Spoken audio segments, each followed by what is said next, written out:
ধোয়া ওঠা গরম ভাতের প্লেটার দিকে দাঁড়িয়ে সাদের মনে এক দ্বিধা আর টানাপোনা চড়তে লাগলো। তার অহংকার বলছিল ফালাকের হাতের খাবার ছুঁড়ে ফেলে দিতে, কিন্তু পেটে ক্ষুধা আর ফালাকের কথাগুলো না খেলে ক্ষতিটা আপনারই। সাদের রাগটাও মেজাজকে যেন এক অদৃশ্য শিকলে বেঁধে ফেললো। সাদ এক নজর সোফায় শুয়ে থাকা ফালাকের দিকে তাকালো। মেয়েটা দেওয়ালে মুখ করে এক শান্ত মূর্তির মতো চুপচাপ শুয়ে আছে। তার গায়ের পাতলা চাদরটা দিয়ে নিজেকে ঢেকে রাখার ব্যর্থ চেষ্টা। সাদ বেশিক্ষণ নিজেকে আটকে রাখতে পারল না। চল শক্ত করে কোনো শব্দ না করে সে চেয়ার টেনে ডাইনিং টেবিলে বসলো। অনীহা দেখানোর ভান করে প্রথম চামচ চামচ ভাতটা মুখে দিয়ে সাদ বিস্ময়ে রান্নাটা অত্যন্ত সুস্বাদু আর তৃপ্তিদায়ক, ঠিক যেমনটা সে পছন্দ করে। একদম হালকা মশলায় ঘরোয়া আমেজ। স্বাদ মুখ ফুটে কিছু বলল না, কিন্তু নিঃশব্দে পুরো প্লেটের খাবারটুকু শেষ করলো। খাবার শেষ করে পানির গ্লাসটা টেবিলের সশব্দে নামিয়ে রেখে সাদ উঠে দাঁড়ালো। সোফায় শুয়ে থাকা ফালাক পানির গ্লাসের শব্দে হালকা নড়ে উঠল, কিন্তু চোখ খুলল না। সে বুঝতে পারছিল সাদ টেবিলে থেকে উঠে আসছে। সাদ সোফার ঠিক পাশে এসে থমকে দাঁড়ালো। তার দীর্ঘ চওড়া অবয়নের ছায়া এসে পড়ল সোফার শুয়ে থাকা ফালাকের ক্ষুদ্র শরীরটার উপর। ছাদের নজর গেল ফালাকের কপালের দিকে। ঔষধ না দেওয়ায় চারপাশটা হালকা লাল হয়ে ফুলে আছে। ছাদের বুকের ভেতর কেন এক অজানা কোণে হালকা মোচড় দিয়ে উঠল। সে তো একজন পেশাদার সার্জন, কত শত মানুষের ক্ষত সে প্রতিনিয়ত নিরাময় করে, অথচ তার নিজের ঘরের ভেতরে এই ক্ষতটা যে তারই উগ্রত সৃষ্টি। থমথমে গলায় বলে উঠল, সোফায় শুয়ে নাটক করার দরকার নেই। বেডরুমে গিয়ে শো। ফালাক ধীরে সুস্থে চোখ খুলল, তারপর আস্তে করে উঠে সোফায় সোজা হয়ে বসলো। ছাদের দিকে না তাকিয়ে খুব শান্ত নিচু গলায় বলল, না ঠিক আছে, এই ফ্ল্যাটটা আপনার। আপনার শোবার ঘরে যাওয়ার আমার শোভা পায় না। আমি এখানে ঠিক আছি। নিজের ভালো চাইলে ভেতরে চল।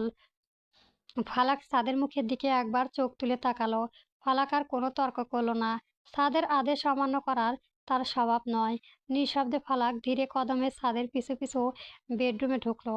সাদের বেডরুম। ফালাকের ঘরে ঢুকে সোজা ঘরে এক কোণে মেঝেতে পাতা কার্পেটের উপর নিজের সুতি চাদরটা বিছিয়ে বসতে গেল। সাদ আলমারি থেকে নিজের পোশাক বের করতে গিয়েও দৃশ্যমান দেখে থমকে গেল। ওখানে কি করছো? সাদের গলায় চরম বিরক্ত। ফালাক হাঁটু মুড়ে মেঝেতে বসতে বসতে জবাব দিল, আমি এখানেই শুয়ে পড়েছি। আপনি আপনার বিছানায় ঘুমান। সাদ ধূপধাপ পা ফেলে ফালাকের সামনে এসে দাঁড়ালো। তোমার এই মহা মহৎ সাজার সেবাদায়ী হওয়ার ভান বন্ধ কর। বিছানায় গিয়ে একপাশে শুয়ে পড়। ফালাক সবকিছুই ছাদের শক্ত গম্ভীর মুখের দিকে চেয়ে রইল। ফালাক কোনো কথা না বাড়িয়ে শান্ত ভঙ্গিতে উঠে এলো। একবারে শেষ প্রান্তে গিয়ে বসলো এক কোণে। নিজেকে একদম ছোট করে গুটিয়ে নিয়ে শুয়ে পড়ল সে, যেন ছাদের শরীর তার ছোঁয়াও লাগে না। ছাদ বেডের অন্য পাশে এসে শুয়ে পড়ল। দুটো মানুষের মাঝখানে বিশাল এক শূন্য আর পাহাড় প্রমাণ দূরত্বের দেওয়াল। ছাদ পাশ ফিরে ফালাকের দিকে তাকালো। ফালাক উল্টো দিকে মুখ ঘুরে নিষ্পৃতভাবে শুয়ে আছে। তার কপালে ব্যথার সূক্ষ্ম ছাপ থাকা সত্ত্বেও মুখটা স্নিগ্ধ। ছাদের চোখ আটকালো ফালাকের কপালে সেই ক্ষতটার দিকে। ছাদ বেডসাইড টেবিলের ড্রয়ার খুলে ফার্স্ট এইড কিট আর একটা অ্যান্টিসেপ্টির মলম বের করলো। ফালাকের দিকে সামান্য ঝুঁকলো। ফার্স্ট এইড বক্সের শব্দ পেরিয়ে ফালাক সজাগ হয়ে চোখ খুললো। ছাদকে এত কাছে দেখে সে সামান্য পিছিয়ে যাওয়ার চেষ্টা করলো। ছাদ ফালাকের কাঁধ শক্ত করে চেপে ধরে বরফ শীতল কিন্তু নিচু কণ্ঠে বলল, একদম নড়বে না, চুপচাপ থাকো। ছাদ ফালাকের কপালের চুলগুলো খুব সাবধানে একপাশে সরিয়ে দিল। ছাদের আঙুল ফ্যাকাশে কপাল স্পষ্ট করতে ফালাক সামান্য শিউরে উঠল। ছাদ খুব সতর্কর সাথে জায়গাটা পরিষ্কার করলো, তারপর আলতো করে হাতে অ্যান্টিসেপ্টিক মলমটা লাগিয়ে দিল। পুরো সময়টা ফালাক কোনো ব্যথা পাওয়ার শব্দ করলো না। সেই স্প্রে নিষ্পলক চোখে ছাদের মেজাজি মুখের দিকে তাকিয়ে রইল। ছাদের মুখে এই গম্ভীর ভাবটা পেছনে যে একটা অদ্ভুত যত্ন লুকিয়ে আছে তা ফালাকের চোখ এড়ালো না। ঔষধ লাগানো শেষ করে ছাদ হাতে সরিয়ে নিল। ফালাক খুব ধীরে ও নম্র গলায় বলল, ধন্যবাদ।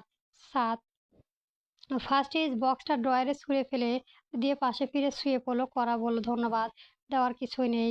ডক্টর হিসেবে পেশেন্টকে ট্রিট করা আমার ডিট। রুমে লাইট নিভে গেল। আঁধারের মাঝে দুজন পাশাপাশি শুয়ে রইল। কেটে গেছে কিছুদিন। এই দিনগুলোতে সাত সকালে উঠে দেখে তার পোশাক নিখুঁতভাবে ইস্ত্রি করা, টেবিলে নাস্তা প্রস্তুত। ফালাক নিজের সব কষ্ট সামলে নিঃশব্দে এক সেবা সেবাদাসীর মতো ঘর আর তাদের খেয়াল করে রেখে চলেছে।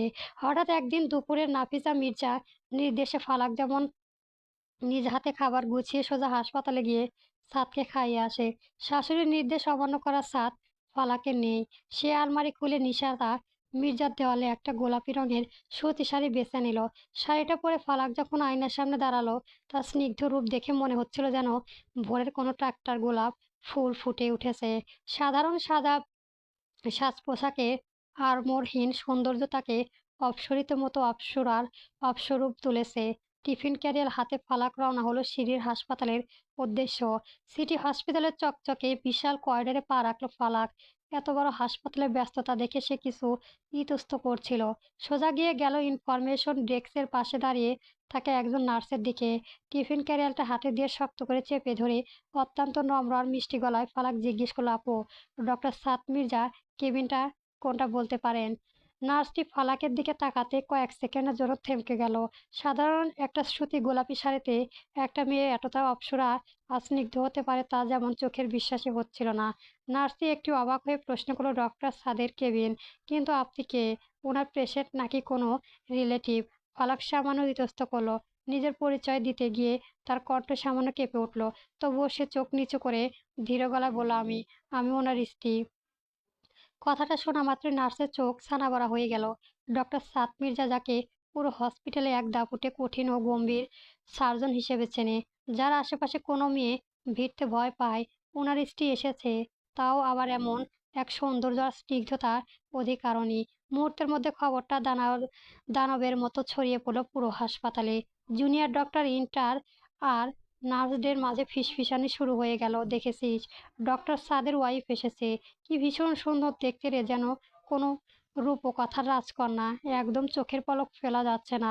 কিন্তু ডক্টর সাদ কখনো ওনার বিয়ের কথা কাউকে জানায়নি তো। করিডোর জুড়ে যখন ফালাককে কেন্দ্র করে কৌতূহল আর গুঞ্জন তুলে, ফালাক তখন লজ্জায় আর দ্বিধা নিয়ে নার্সকে দেখিয়ে দেওয়া ডক্টর সাদের কেবিনের দরজার সামনে এসে দাঁড়ালো। ফালাক আলতো করে কেবিনের দরজায় নক করে ভেতরে পা রাখলো। কেবিনের ভেতর তখন সাদ নিজের চেয়ারে বসে গম্ভীর মুখে একটা জরুরি ফাইলের শেষ পাতা সই করছিল।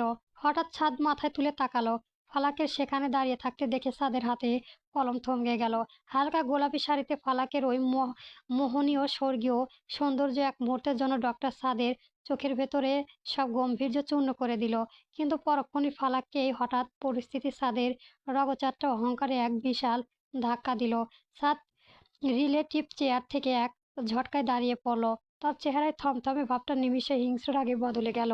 সে কেবিনে বড় কাচের জানালা দিয়ে দেখতে পেল করিডোরে কিছু ইন্টার্ন আর নার্স উৎসুক চোখে ভেতরের দিকে তাকানোর চেষ্টা করছে। সাতশোদা গিয়ে ধরাম করে কেবিনের ব্রাইট পর্দা টেনে দিয়ে ভেতরে লক লাগিয়ে দিল। তারপর এক হিংস্র প্রচুর মতো ফালাকের দিকে এগিয়ে এলো। ফালাককে কবজিটা করা শক্তিতে চেপে ধরে রাগান্বিত গলায় গর্জে উঠল, এখানে কেন এসেছো? ফালাক যন্ত্রণার হাতে বাঁধন সহ্য করতে মাথা নিচু করে শান্ত গলায় বলল, আম্মা জোর করে পাঠালেন। বলেন আপনার খাবার সময় পার হয়ে যাচ্ছে, তাই টিফিন নিয়ে আসতে হলো। সাদের রাগ আর ফালাকের অমলির নিস্তব্ধতার মাঝে হাসপাতালের অন্য প্রান্তে তৈরি হলো এক তুমুল ঝড়। হসপিটালের একজন ডক্টর, রিয়া, রিয়ার বাবার এই হাসপাতালের ট্রাস্টি বোর্ডের অন্যতম প্রভাবশালী সদস্য। বহুদিন ধরে রিয়া সাদকে মনে মনে ভালোবাসে। সাদের ব্যক্তিত্ব, তার আকর্ষণীয় চেহারা আর সাধারণ সার্জন পরিচয় সবকিছু মিলিয়ে সাদকে রিয়া তার জীবনে একমাত্র সঙ্গী হিসেবে কল্পনা করে এসেছে। সাদ তাকে কোনোদিনও সরাসরি প্রশ্ন না দিলেও রিয়া ধরে নিয়েছিল সাদের মতো যোগ্য পুরুষের পাশে একমাত্র তার মতোই কোনো স্মার্ট। তার গায়ে পায়ের তলায় মাটি সরে গেল। ডক্টর সাদ মির্জা বিবাহিত আর তার স্ত্রী নিজের হাসপাতালে খবর নিয়ে এসেছে। খবরটা শোনার পর রিয়ার মাথায় আর ঠিক রইল না। সে হতদত্ত হয়ে নিজের কেবিনে ঢুকে ভেতর থেকে সিট টেনে আটকে দিল। রিয়া পুরো শরীর রাগে হিস হিস করে কাঁপছিল না। এটা হতে পারে না। সাদ অন্য কাউকে বিয়ে করতে পারে না।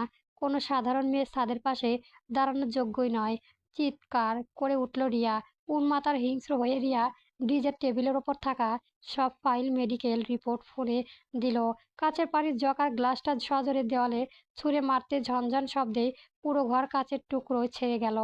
টেবিল ল্যাম্প, স্টোকোপস, দামি শোপিস যা হাতে পেল রিয়া সজোরে আস্তে ভাঙতে লাগলো। বাইরে থাকা নার্স আর ইন্টাররা দরজায় বিকট ভাঙচুরের শব্দ পেয়ে ভীতজন মুখে জড়ো হতে লাগলো, কিন্তু ভেতরে তাজ্জব থামছিল না। রিয়া কাচের ভাঙা টুকরোর ওপর দিয়ে পায়চারি করতে লাগলো। নিজের ড্রয়ারে থাকা সাদের সাথে একটা মেডিকেল কনফারেন্স ছবি বের করলো। আমি ডক্টর রিয়া। আমি সাদকে পাওয়ার জন্য যে কোনো সীমানা অতিক্রম করতে পারি। সাদ শুধুই আমার। গল্পটি কেমন হয়েছে অবশ্যই জানাবেন। আর নেক্সট পার্টের জন্য আমার চ্যানেলটি সাবস্ক্রাইব করে রাখবেন। গল্প ফালাক সিজন 2 চলবে।